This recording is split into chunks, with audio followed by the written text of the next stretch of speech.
The Biennale has a reputation as somehow pure, devoted just to art and not marked by commercialism. Still, wealthy private collectors are also out in force.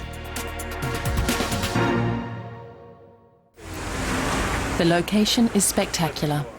Punta della Dogana is right at the mouth of the Grand Canal. It used to be the customs house. Now it houses part of French billionaire François Pinault's art collection. Grazie. His architect, Tadao Andal, and the mayor of Venice, Massimo Cacciari, have come for the opening. The Biennale is briefly forgotten. Pinault owns one of the world's largest collections of contemporary art, and the crowds are keen to get a glimpse.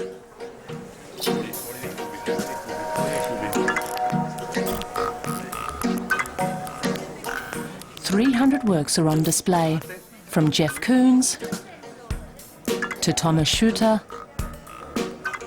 and Sigmar Polke. Andal has completely transformed the interior of the building.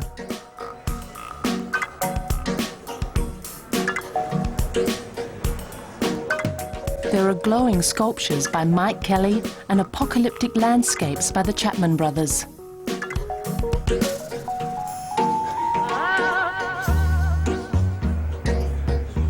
Punta della Dogana is the second museum Pinault has set up in Venice. It complements his Palazzo Grassi. He had planned to display the works in Paris, but then he wrangled with the French government. Here he found a warm welcome. I would like to have shown this part of my collection in Paris or elsewhere. But I chose Palazzo Grassi in Venice, and now the new Punta della Dogana. Venice is a cosmopolitan city with many art treasures from the past, and now there are contemporary art treasures for the future. Palazzo Grassi was extensively renovated to house Pinault's collection. The museum opened 3 years ago. The 72-year-old Pinault owns Christie's auction house and is a majority shareholder in the group that owns Yves Saint Laurent, Gucci and Puma. Only Pinault knows how big his collection really is. What is it about contemporary art that fascinates him? I try to understand today's world. Being interested in contemporary art helps me to perhaps understand a little better what is happening and what will happen in the future. We leave the world of François Pinault now and enter a very different one. In Palazzo Fortuny, Belgian antiques dealer Axel Verwoerd has set up his own exhibition to coincide with the Biennale. It's entitled Infinitum.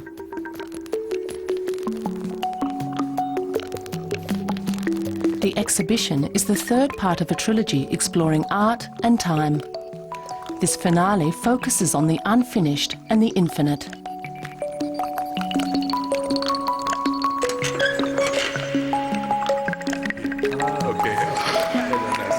Verwoerd mixed exhibits from his own collection with items on loan.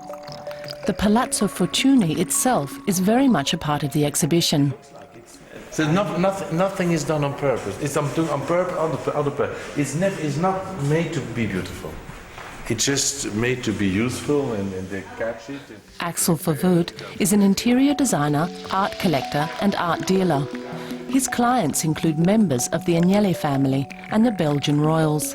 He has designed interiors for Bill Gates and for Sting. Here, he is in his element. This is a big difference between a museum and the collectors. The collectors is one spirit. Everything has a relationship, which makes it very fascinating, I think, a good collection. Verwoerd's exhibition at Palazzo Fortuny is considered something of a hot tip. Some say it's better than the Biennale itself. Verwoerd says Venice is the perfect venue for his show. There's two things which are very important for me. It's very old and very genuine and very unrestored, like Venice. Very, very genuine. And there's a lot of contemporary life. And I think these two things together, it made me Venice as the most important choice, even without hesitating. We round off our tour with a visit to one of the Venice Biennale's legendary evening receptions. Guests arrive by water taxi.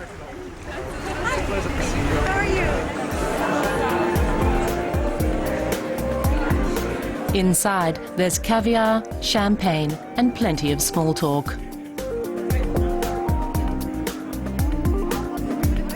And, of course, there's art. Stella Kesaeva is an art collector from Moscow, the wife of a Russian oligarch.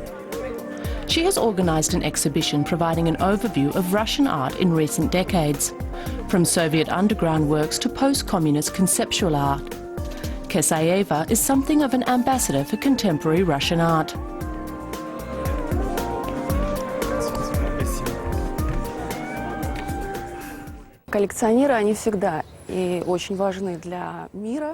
Collectors are crucial for the art world.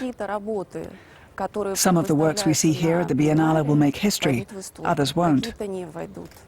And that depends not least on whether the collectors who come here like the works, buy them and show them to the public.